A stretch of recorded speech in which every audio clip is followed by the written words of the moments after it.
The camera flash was so bright that Kate instinctively closed her eyes for just a split second. When she opened them again, she realized that this single moment would change everything. Standing there at 44, wearing a dress that cost more than most people's monthly salary, she felt the weight of 2 decades of public scrutiny pressing down on her shoulders like an invisible cloak. But this wasn't just another red carpet appearance. This wasn't another charity gala where she would smile, wave, and say the right things to the right people. Tonight was different. Tonight, as she looked out at the sea of photographers and reporters, Kate knew that her journey through the public eye had led her to this exact moment. A moment that would either define her legacy or destroy everything she had carefully built over the years. The woman who had once been called the most photographed person of her generation was about to face her biggest test yet. And, as the questions started flying from the crowd of journalists, Kate realized that all those memorable appearances, all those moments when the world had watched her every move, had been preparing her for this very night. This is the story of how those appearances shaped not just a public figure, but a woman who learned to find her true self while living under the brightest spotlight imaginable. Kate Williams never imagined that a simple family dinner would lead to the most photographed decade of her life. At 24, she was working as a marketing coordinator for a small tech company in San Francisco, living paycheck to paycheck in a studio apartment that barely had room for her collection of vintage books. Her biggest worry was whether she could afford both groceries and gas that week. The dinner was at her college roommate Sarah's house, a modest gathering to celebrate Sarah's promotion. Kate almost didn't go.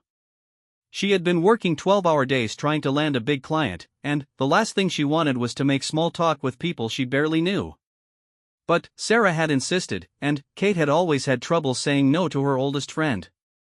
She wore a simple black dress from Target and her grandmother's pearl earrings, the only jewelry she owned that didn't turn her skin green.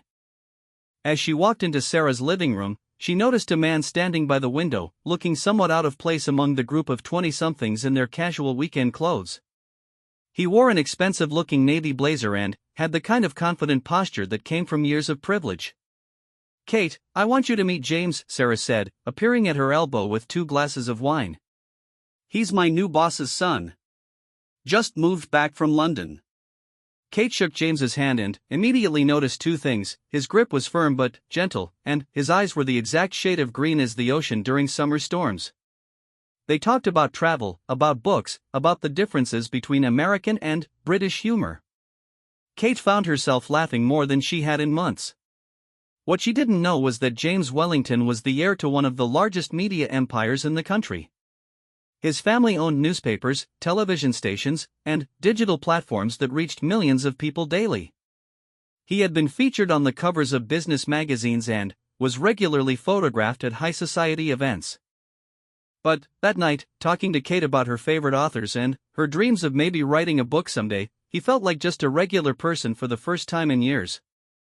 They exchanged numbers before Kate left that evening. Their first official date was at a small coffee shop in her neighborhood, the kind of place where the barista knew everyone's order and the furniture was mismatched but comfortable. James insisted on this choice, saying he wanted to see her world. Kate was charmed by his genuine curiosity about her life, her work, her thoughts on everything from politics to pizza toppings.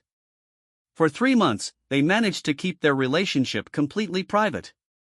James would drive to her apartment in his most modest car, a 5-year-old Honda that his security team hated but that allowed him to blend in. They went to movies at small theaters, ate at family-owned restaurants where the lighting was too dim for good photography, and spent long evenings talking in her tiny living room. Kate began to fall in love not just with James, but with the version of herself that emerged when she was with him. She felt smarter, funnier, more interesting. He encouraged her to apply for better jobs, to pursue her writing, to dream bigger than she ever had before. When she landed a position at a prestigious marketing firm partly because James had given her the confidence to negotiate her worth, she felt like her life was finally coming together. The bubble burst on a Tuesday morning in March. Kate was getting ready for work when her phone started buzzing with unknown numbers. She ignored the first few calls, but when her mother called, sounding panicked, she answered. "Kate, honey, are you okay? There are photographers outside our house. They're asking about you and some Wellington boy. What's going on?" With shaking hands, Kate opened her laptop and searched her name. The results made her stomach drop. There were photos of her and James from the night before, leaving a restaurant she thought was safely off the beaten path. The headlines ranged from curious to cruel. Media airs mystery woman, who is James Wellington's new love, and, worst of all, from nobody to royalty, the Cinderella story that's too good to be true. Her phone rang. It was James. "Kate, I'm so sorry. I thought we had more time before they found us. Are you at home? Don't go outside.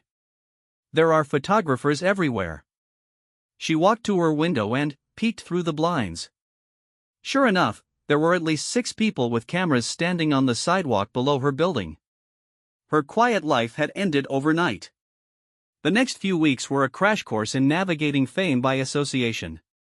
James hired a team to help her, a publicist who taught her how to smile for cameras without looking fake, a stylist who explained that certain colors and patterns photographed better than others, and a security consultant who mapped out safe routes to and from her apartment.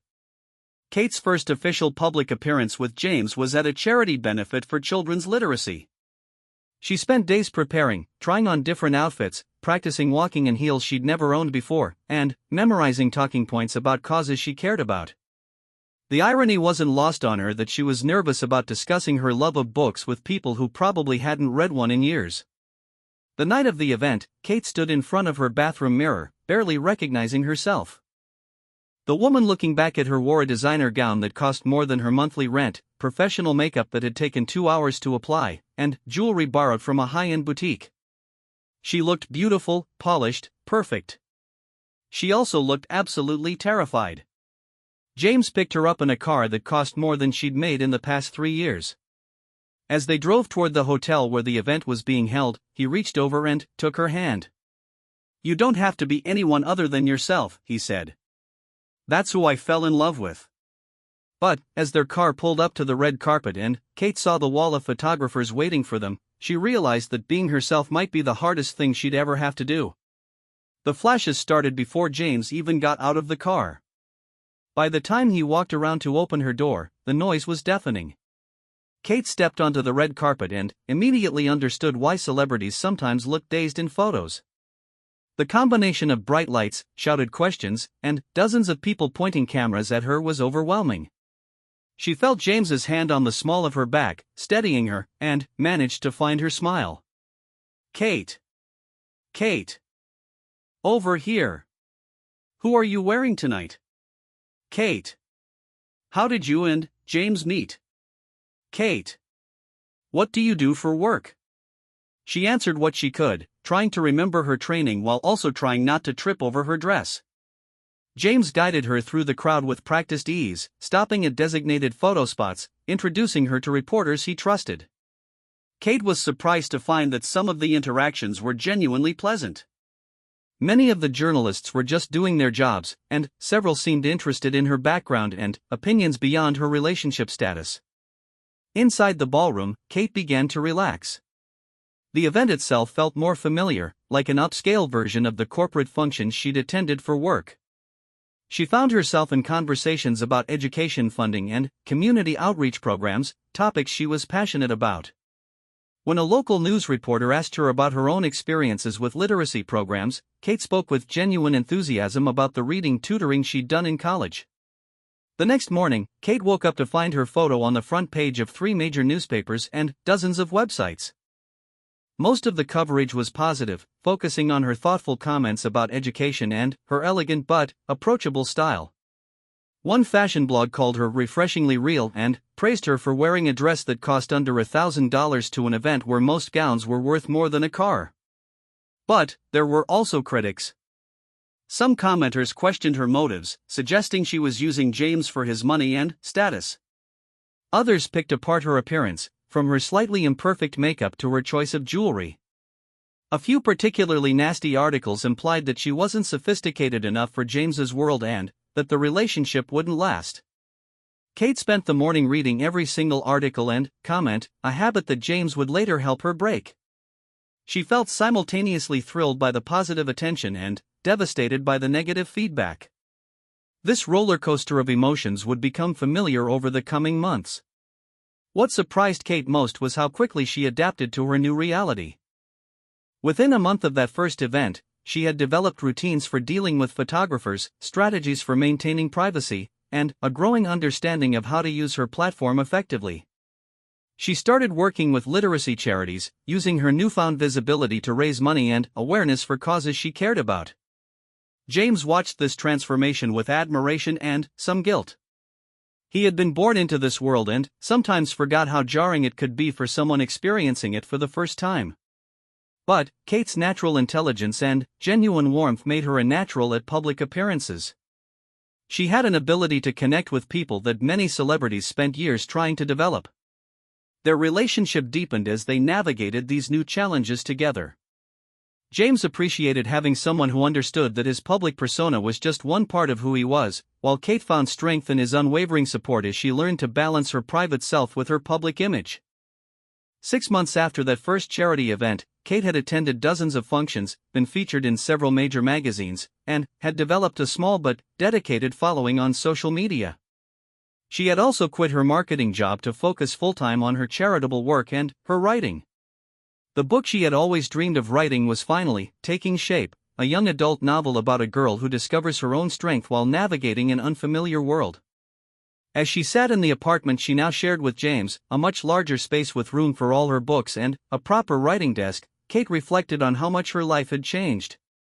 She was still the same person who had worn Target dresses and worried about gas money, but she was also someone who could command attention when she spoke about causes she believed in. The woman who had once been invisible was learning to be seen, and, despite the challenges that came with public life, she was beginning to understand that visibility could be a powerful tool for creating positive change. She just had to figure out how to use it wisely. The morning Kate woke up to find her engagement photos splashed across every major publication marked the beginning of what the media would later call her golden period. At 26, she had learned to navigate the complex world of public appearances with a grace that seemed effortless but had been hard-won through months of careful preparation and countless small mistakes. James had proposed during a private weekend at his family's lake house, just the two of them and a sunset that painted the water gold. It was perfect in its simplicity, exactly what Kate had hoped for when she dreamed about this moment as a little girl. But, by Monday morning, that intimate moment had become global news, complete with aerial shots of the property and speculation about wedding dates, guest lists, and dress designers. Kate's phone buzzed constantly with interview requests, appearance opportunities, and business propositions. Her publicist, Rebecca, had to hire 2 assistants just to handle the volume of inquiries. Everyone wanted a piece of Kate's story, and the offers ranged from legitimate to ridiculous. A major fashion house wanted her to be the face of their new fragrance. 3 different networks pitched reality shows following her wedding planning. A publisher offered her a 7-figure advance for a memoir about finding love in the public eye. "It's overwhelming," Kate confessed to James one evening as they sorted through the latest stack of proposals. 6 months ago, I couldn't get anyone to read my resume, and now everyone wants to put my face on their products. James understood the strangeness of sudden fame, but even he was surprised by the intensity of interest in Kate. There was something about her story that captured people's imagination. Maybe it was her relatability, the fact that she still grocery shopped and did her own laundry despite dating one of the country's most eligible bachelors. Maybe it was her genuine enthusiasm for the causes she supported. Or maybe it was simply that in an age of manufactured celebrity, her authenticity stood out. Kate's first major magazine cover came 3 weeks after the engagement announcement. The photographer, a legendary figure who had shot everyone from presidents to movie stars, was initially skeptical about working with someone so new to the industry. But, within an hour of the shoot beginning, he was telling his assistants that Kate had a natural ability to convey emotion through the camera lens. The magazine piece focused on Kate's literacy work, featuring photos of her reading to children at inner-city schools and discussing books with teenage participants in a writing workshop she had helped establish. Kate insisted that the article emphasize the programs rather than her personal life, a decision that impressed both the journalist and the magazine's editors. When the issue hit newsstands, it sold out in most major cities within 2 days. The magazine's website crashed from traffic, and Kate's Literacy Foundation received more than $50,000 in donations within the first week. For the first time, Kate truly understood the power that came with her platform. This success led to more opportunities, each one carefully chosen by Kate and her team. She appeared on a morning talk show to discuss adult literacy programs, participated in a panel about women in philanthropy, and gave the keynote address at a conference for nonprofit organizations. Each appearance helped establish her as more than just a famous girlfriend, but as someone with genuine expertise and passion. The wedding planning process became its own kind of public spectacle. Kate and James wanted a relatively small ceremony, but the guest list ballooned when they realized how many people they needed to include for political, business, and social reasons. Kate found herself studying seating charts like a chess master, trying to navigate family dynamics, corporate rivalries, and international relationships she was only beginning to understand. The media coverage of the wedding preparations was intense and often intrusive. Photographers camped outside venues they were considering, reporters called Kate's high school friends for quotes about her character, and fashion magazines published speculation pieces about her dress choice complete with artist renderings. Kate learned to compartmentalize this attention, focusing on the celebration itself rather than the circus surrounding it. One of the most challenging aspects of this period was the increased scrutiny of Kate's family and background. Journalists dug into her parents' finances, her college grades, and her employment history. They interviewed former co-workers, college professors, and even her childhood dentist. Most of the coverage was respectful, but some outlets published deeply personal information that made Kate feel exposed and vulnerable. Her parents, who had always lived quiet lives in their small Connecticut town, struggled with the sudden attention. Kate's mother stopped going to her usual grocery store because she was tired of being approached by strangers with questions about her daughter. Her father, a high school English teacher, found photographers waiting outside the school where he worked. Kate felt guilty about the ways her choices had affected people who had never asked for public attention. This guilt motivated Kate to be even more intentional about how she used her platform. She partnered with a national literacy organization to launch a program that provided books and reading support to underserved communities. The initiative, which Kate helped design and fund, served as the focus of several major appearances and interviews. During a trip to rural Alabama to visit one of the new program sites, Kate met Maria Santos, a single mother who had learned to read through the adult education component of Kate's program. Maria's story, about how literacy had enabled her to help her children with homework and eventually earn her GED, became a defining moment for Kate. Standing in a converted church that served as a community center, listening to Maria read aloud from a children's book to a group of local kids, Kate felt more purpose than she had ever experienced. The photos from that visit became some of the most powerful of Kate's career. Instead of the polished, posed shots that typically accompanied celebrity charity work, these images showed genuine connection and emotion. Kate sitting on the floor with children, her designer dress wrinkled and her hair coming loose from its careful styling. Kate crying as she listened to Maria's story. Kate laughing as a 5-year-old boy showed her his favorite picture book.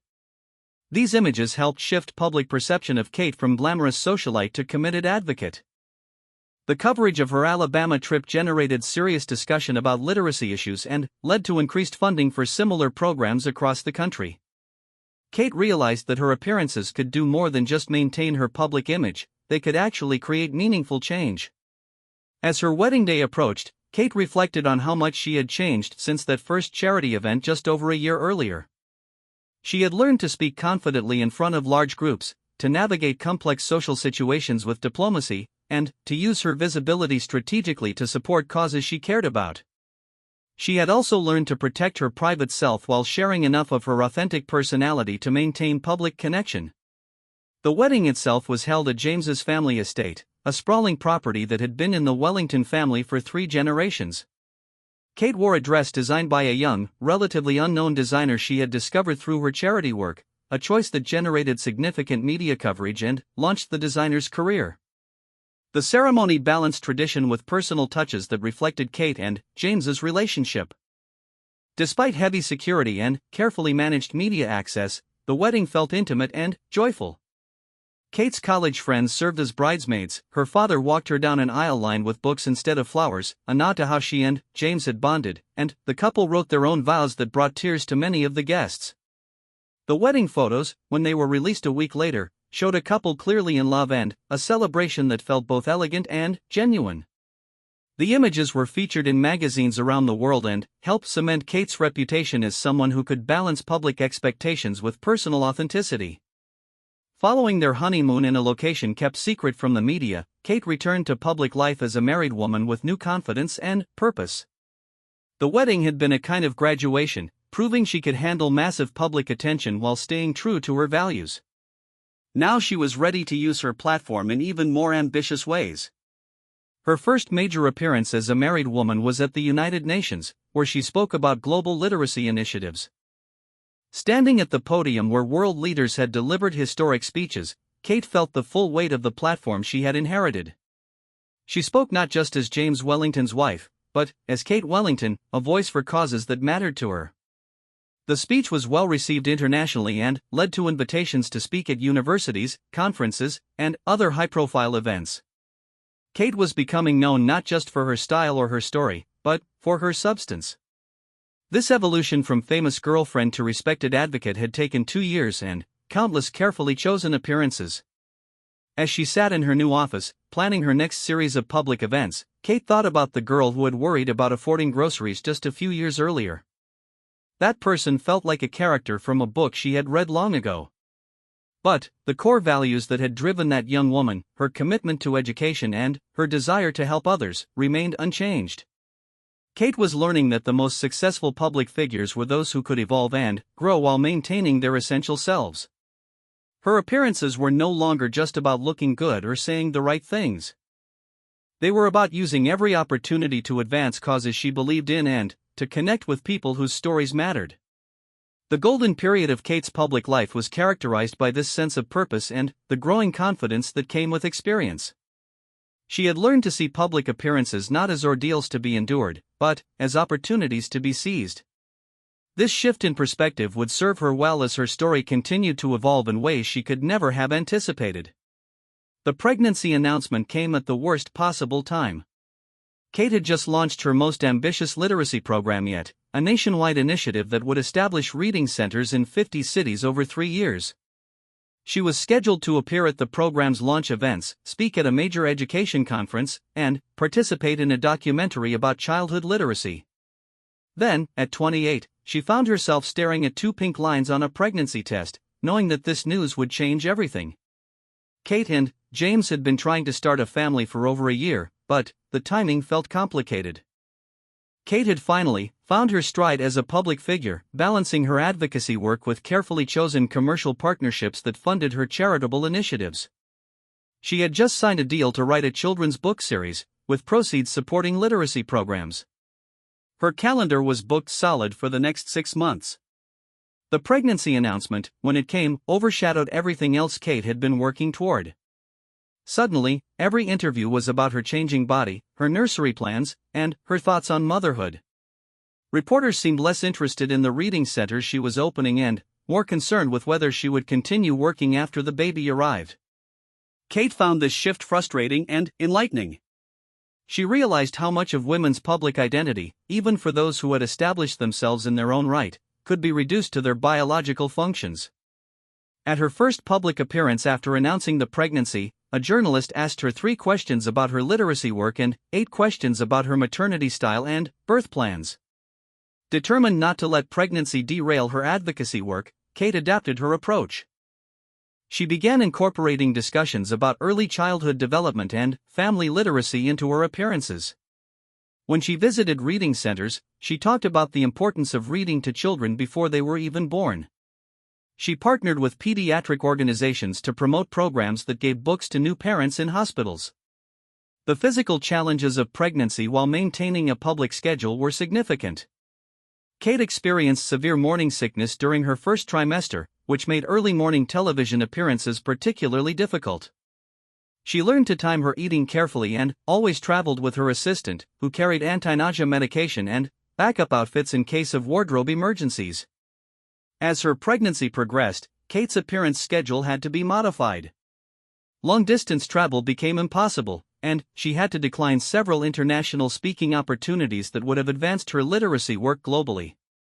Instead, she focused on domestic appearances and began experimenting with virtual events, a decision that would prove prescient for reasons she couldn't yet imagine. The fashion aspects of pregnancy in the public eye presented their own challenges. Kate worked with her stylist to develop a maternity wardrobe that was both professional and comfortable, setting trends for pregnant women in professional settings. Her choice to continue wearing fitted dresses that showed her growing bump, rather than trying to hide her pregnancy under loose clothing, was seen as a statement about women's right to remain visible and active during pregnancy. One of Kate's most memorable appearances during this period was at a congressional hearing on education funding. At 7 months pregnant, she testified before a House subcommittee about the impact of literacy programs on long-term educational outcomes. The image of her, visibly pregnant and speaking passionately about children's education, became iconic. Several representatives commented that her testimony was among the most compelling they had heard on the subject. The congressional appearance generated significant media coverage, but not all of it was positive. Some critics argued that Kate was exploiting her pregnancy for publicity, using her condition to gain sympathy for her cause. Others questioned whether a pregnant woman should be involved in policy discussions, suggesting she should focus on her own impending motherhood rather than other people's children. These criticisms stung, but they also strengthened Kate's resolve.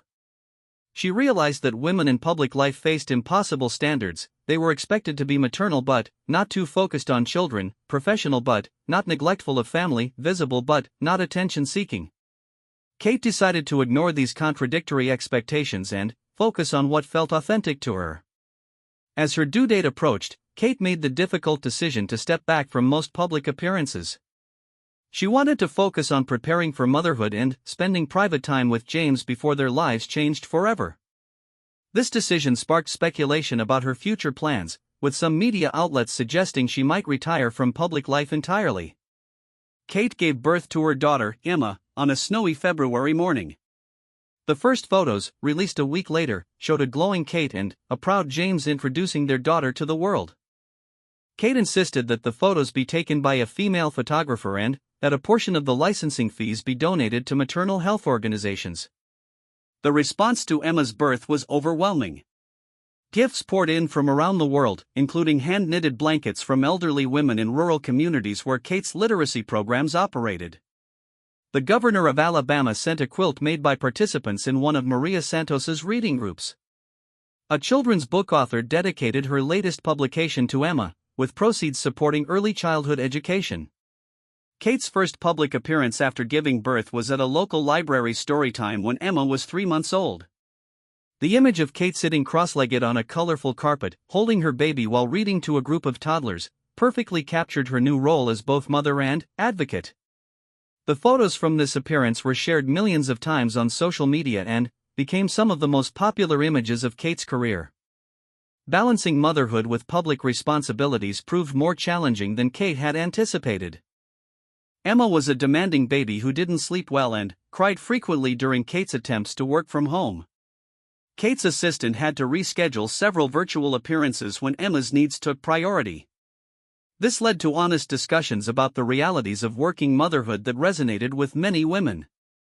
Kate's approach to public motherhood was thoughtful and intentional. She shared some aspects of her experience while maintaining Emma's privacy and her family's boundaries. She spoke openly about the challenges of breastfeeding, the exhaustion of new parenthood, and the difficulty of maintaining professional focus while caring for an infant. This honesty was refreshing in a celebrity culture that often portrayed motherhood as effortlessly glamorous. When Emma was 6 months old, Kate returned to a more regular appearance schedule. Her first major event was the opening of a new family literacy center that provided programs for parents and children together. Kate spoke about how becoming a mother had deepened her understanding of the importance of early childhood education and family engagement in learning.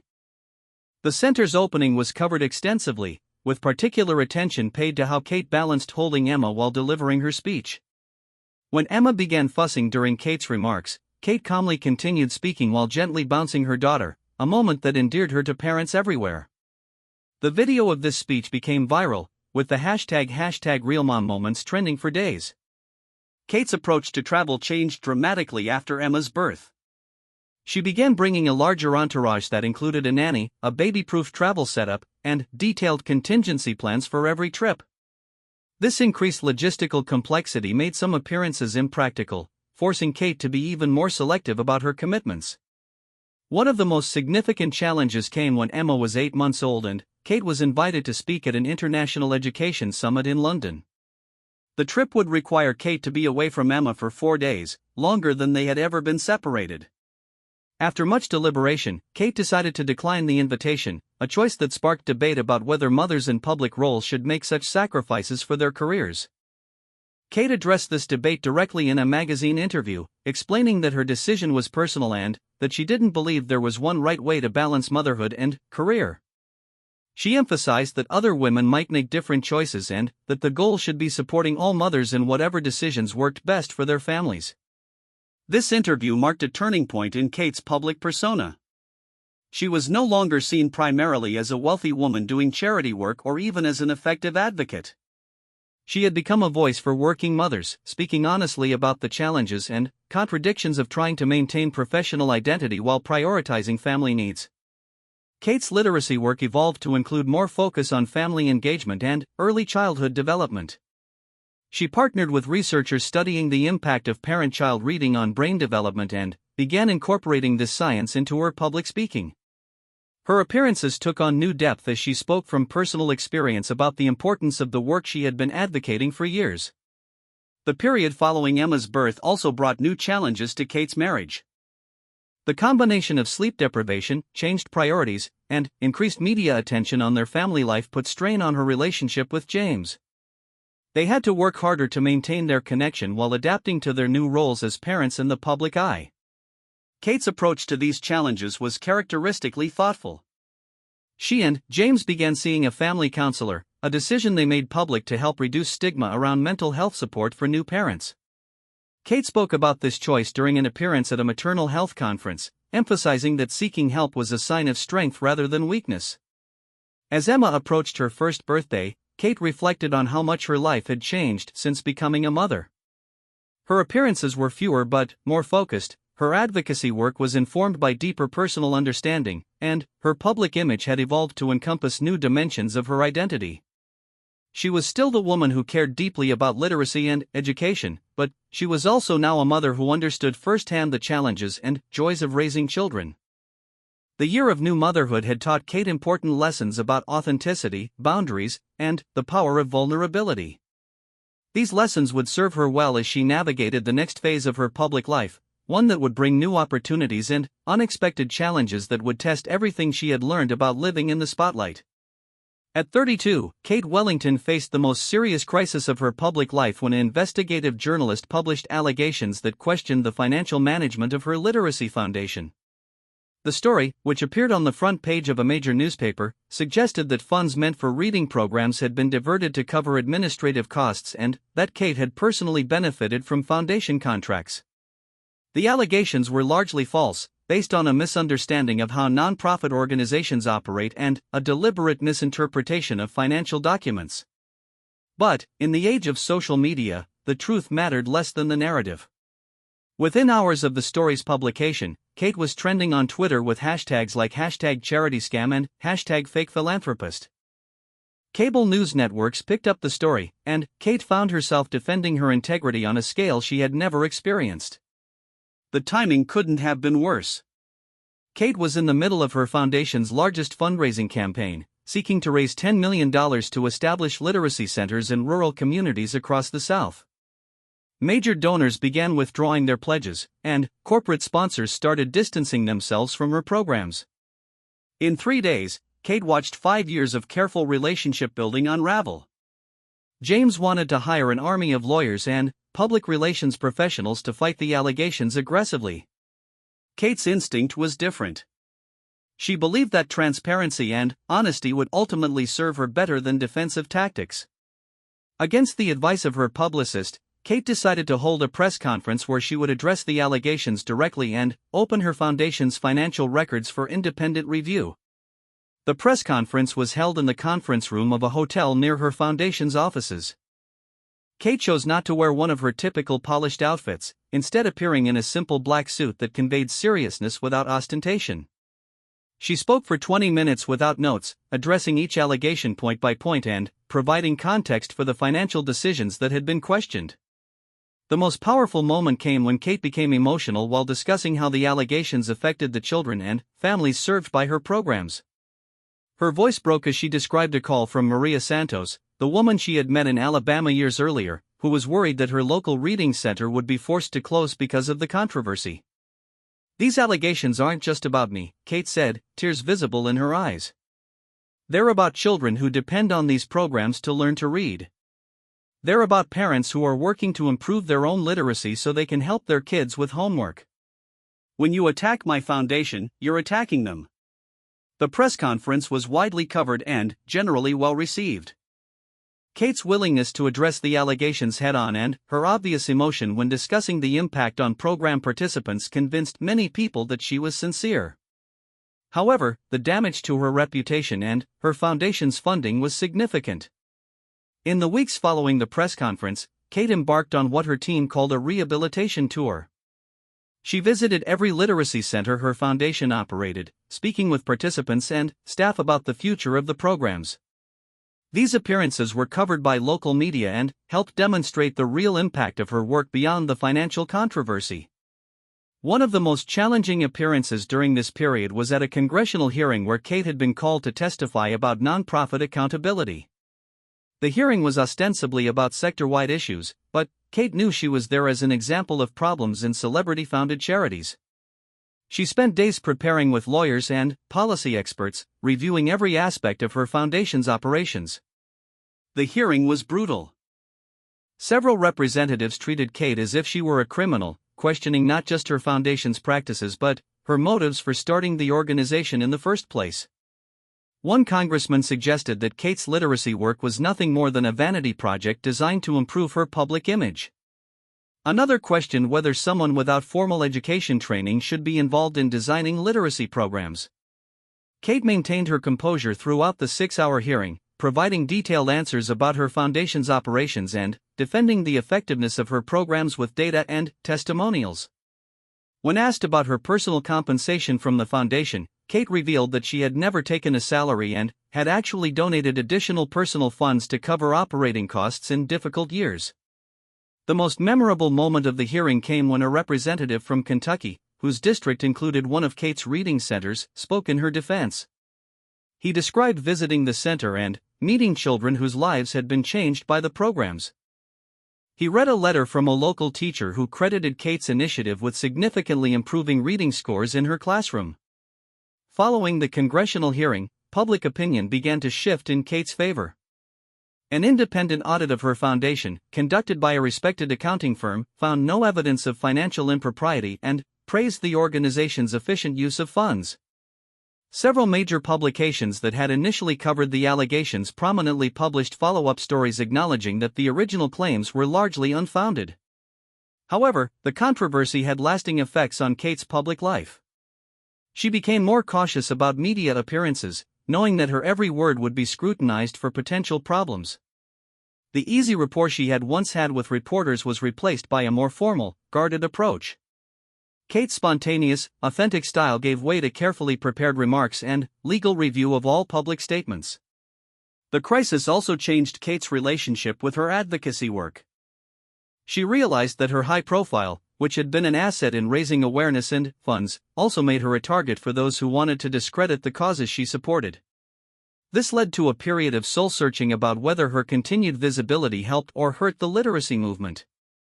During this difficult time, Kate found unexpected support from other women who had faced similar public scrutiny. A former First Lady called to offer encouragement and share strategies for dealing with unfair criticism. A business leader who had survived her own scandal invited Kate to lunch and provided practical advice about rebuilding public trust.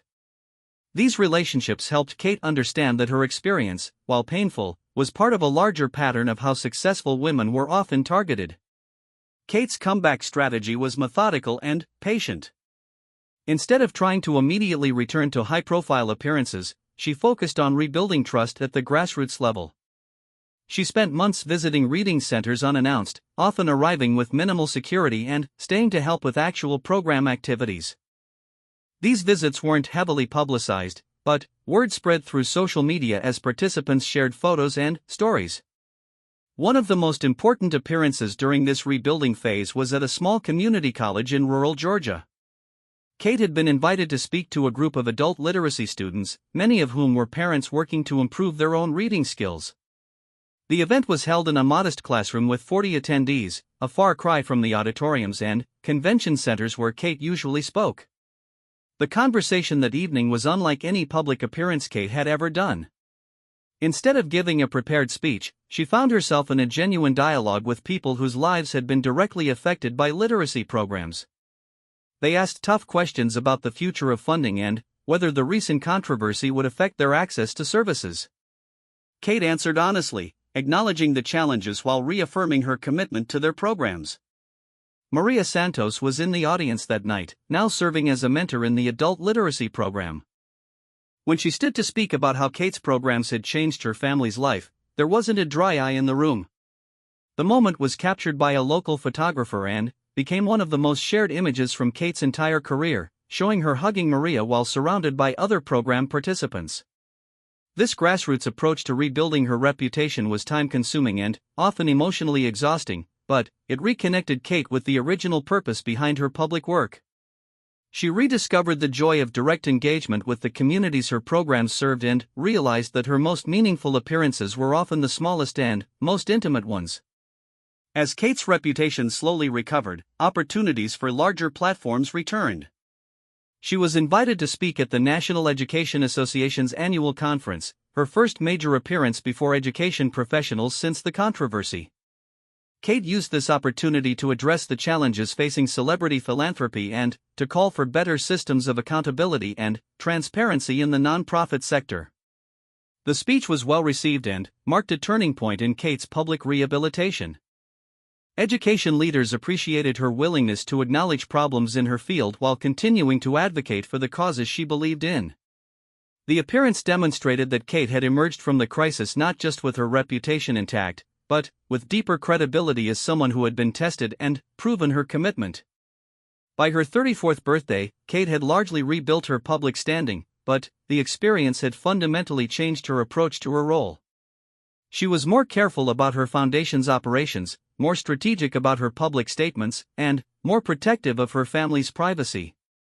The crisis had taught her that public life came with risks that could affect not just her own reputation, but the welfare of the community she served. The period following the allegations also brought Kate closer to her family. Emma, now a curious 5-year-old, had started asking questions about why photographers sometimes followed them and why people sometimes said mean things about her mother online.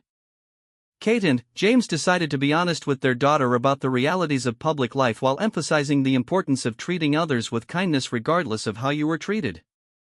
Kate's marriage had been strengthened by navigating the crisis together. James had seen Kate at her lowest point and had supported her without trying to control her response to the situation. Their relationship deepened as they learned to rely on each other while maintaining their individual strengths and perspectives. Looking back on this difficult period, Kate recognized that the crisis had ultimately made her a more effective advocate. She better understood the challenges facing nonprofit organizations and had developed systems to ensure transparency and accountability that became models for other foundations. Her willingness to acknowledge mistakes and learn from criticism had earned her respect from colleagues and program participants alike. The woman who had once worried primarily about saying the right thing at charity galas had evolved into someone who could handle congressional testimony and crisis management while never losing sight of the people her work was meant to serve. This evolution would prove essential as Kate entered the next phase of her public life, where new opportunities and challenges awaited. At 44, Kate Wellington stood at the pinnacle of her influence, but she felt more uncertain about her future than she had at any point since those first nervous days on red carpets 20 years earlier.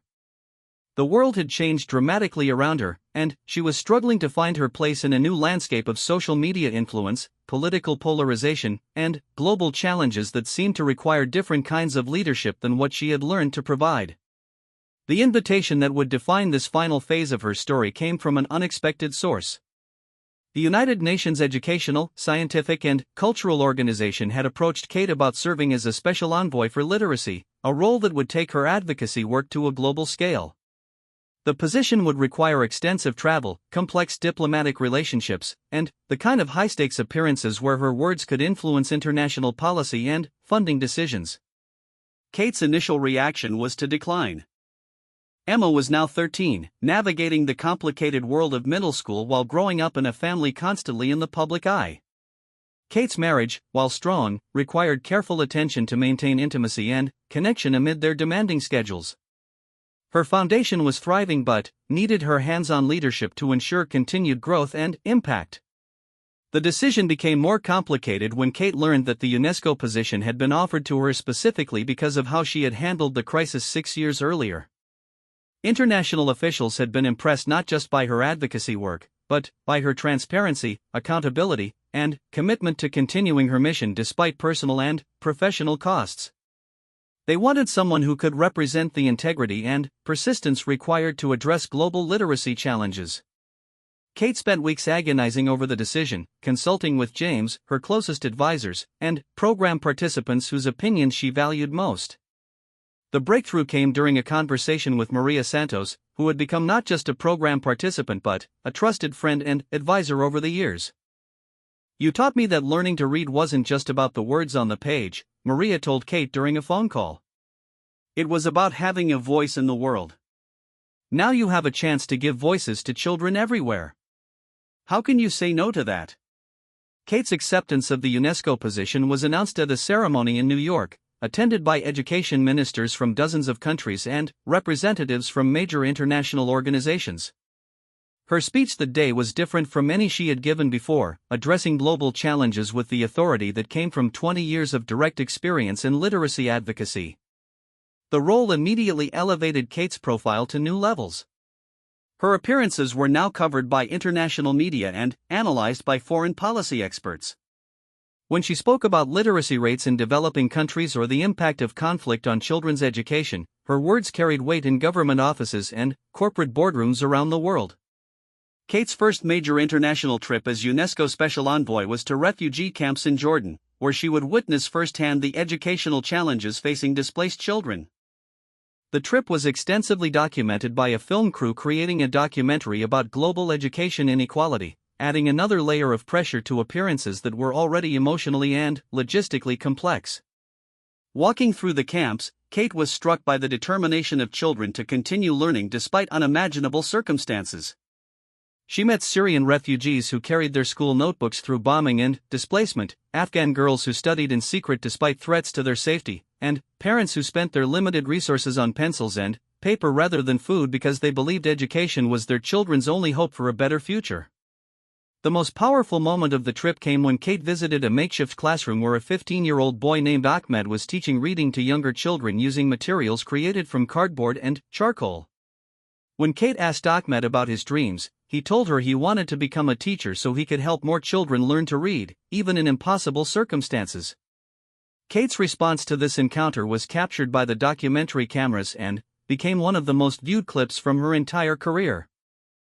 Fighting back tears, she told Ahmed that his work was more important than anything happening in the comfortable offices where education policy was usually made. She promised him that she would carry his story to every meeting and conference she attended. The documentary footage from the Jordan trip transformed public understanding of Kate's work. Instead of the polished charity events and carefully staged photo opportunities that had characterized much of her earlier career, viewers saw her genuinely moved by human stories and grappling with complex problems that had no easy solutions. The images of Kate sitting on the ground with refugee children, her designer clothes dusty and her makeup worn off by the desert heat, became iconic. Back in the United States, Kate found that her new international profile brought both opportunities and complications. Political figures who had previously ignored her literacy work now sought meetings, hoping to align themselves with her global reputation. Corporate leaders wanted partnerships that would associate their brands with her humanitarian efforts. Publishers offered enormous advances for books about her experiences. Kate approached these opportunities with the wariness she had learned from her earlier crisis. She accepted only those partnerships and platforms that directly advanced literacy work, turning down lucrative deals that seemed focused more on her celebrity than her cause. This selectivity frustrated some advisors who saw missed opportunities for influence and income, but Kate had learned to trust her instincts about what served her mission versus what served her image. One of the most significant appearances of this period was Kate's address to the World Economic Forum in Davos, where she spoke about the economic impact of illiteracy on global development. The audience included heads of state, CEOs of major corporations, and leaders of international organizations. Kate's presentation combined hard data about literacy rates with personal stories from her program participants, creating a compelling case for increased investment in education. The Davos speech led to commitments totaling more than $50 million for global literacy initiatives, but Kate was most proud of the conversations it sparked about changing how the international community approached education in crisis situations. Several tech companies committed to developing educational tools for displaced populations, and a group of European nations pledged to integrate literacy support into their refugee assistance programs. As Kate's international role expanded, she faced new challenges in balancing her global responsibilities with her family life. Emma was now old enough to understand the importance of her mother's work but young enough to still need significant parental attention and guidance. Kate made the difficult decision to limit her international travel to one major trip per quarter, focusing her other activities on work that could be done from home or with minimal time away. This decision led to innovative approaches to her advocacy work. Kate began using virtual reality technology to bring global experiences to domestic audiences, hosting events where participants could virtually visit literacy programs in developing countries. She pioneered live-streamed conversations between American students and children in refugee camps, creating connections that transcended geographic boundaries. One of the most memorable virtual events was a reading session where Kate and Emma read children's books simultaneously to audiences in New York and a school in Kenya, with both groups able to see and interact with each other in real time. The event, which was viewed by more than 2 million people worldwide, demonstrated how technology could create new forms of meaningful public engagement. Kate's relationship with traditional media evolved during this period as she gained more control over her message and platform. Instead of relying primarily on journalists to tell her story, Kate began creating her own content through podcasts, video series, and social media platforms. This direct communication allowed her to share nuanced perspectives on complex issues without the filtering and potential distortion that sometimes came with traditional media coverage. The podcast Kate launched during this period became particularly influential. Reading the World featured conversations with educators, policymakers, and program participants from around the globe, providing deep dives into literacy issues that rarely received sustained media attention. The show's success demonstrated Kate's evolution from someone who was covered by media to someone who could effectively create media that served her advocacy goals. As Kate approached her 20th anniversary as a public figure, she reflected on how dramatically both she and the world had changed since that first nervous appearance at a charity benefit. The shy marketing coordinator who had worried about saying the right thing had become someone whose words could influence international policy and whose story could inspire global action on behalf of children's education. The retrospective moment that crystallized this evolution came at a gala celebrating the 20th anniversary of Kate's first literacy program. The event brought together people from every phase of her public life, program participants who had learned to read through her initiatives, policymakers who had been influenced by her advocacy, celebrities who had been inspired to start their own charitable work, and family members who had supported her through every challenge and triumph. Maria Santos, now in her 50s and serving as the director of multiple literacy centers, introduced Kate that evening. Standing at the podium where Kate had once stood as a nervous 26-year-old, Maria spoke about how Kate's willingness to use her platform for others had created ripple effects that touched millions of lives around the world. Kate's speech that night was perhaps the most personal she had ever given at a public event. She spoke about the young woman who had accidentally stumbled into public life through love and had discovered that visibility could be a powerful tool for service. She acknowledged the mistakes she had made, the lessons she had learned, and the relationships that had sustained her through 2 decades of living under public scrutiny. Most importantly, Kate spoke about the future. At 44, she was entering what she hoped would be the most impactful phase of her public life, using everything she had learned about communication, influence, and leadership to address the global challenges that kept her awake at night. The scared young woman who had once worried about tripping on red carpets had evolved into someone who could navigate international diplomacy while never forgetting the individual children and families whose lives her work was meant to touch. As Kate looked out at the audience that night, she saw not just the story of her own transformation, but the power of what could happen when someone decided to use their platform, however accidentally acquired, in service of something larger than themselves. The journey from that first photograph to this moment had been unexpected, challenging, and ultimately transformative, not just for Kate, but for everyone whose life had been touched by the work that had grown out of her willingness to be seen and to use that visibility wisely. The woman who had once closed her eyes against camera flashes now stood confidently in the spotlight, ready for whatever challenges and opportunities the next phase of her public life might bring.